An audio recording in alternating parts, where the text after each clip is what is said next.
నమస్కారం అందరికీ. ఇవాళ మన ఆత్మకి కవర్ చేసే 3 శరీరాల గురించి చెప్పుకుందాం.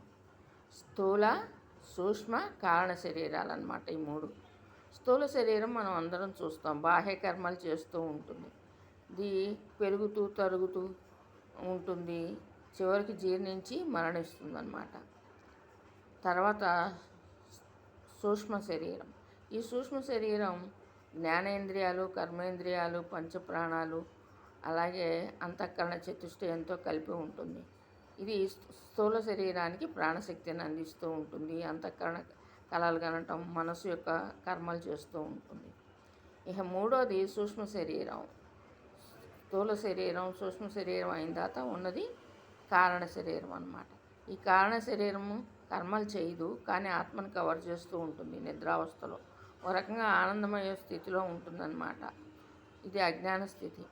అయితే ఆత్మని మనం పొందాలి అంటే ఈ స్థూల, సూక్ష్మ, కారణ శరీరాలు దాటిన తర్వాతే మనం ఆత్మని పొందగలం అన్నమాట.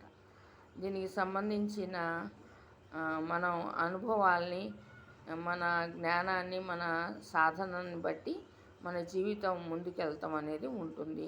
ఆత్మను పొందటం అని ఉంటుంది. ఆత్మను పొందిన తర్వాతే మనం మోక్షాన్ని పొందగలుగుతాం. అర్థమైంది కదా? Thank you.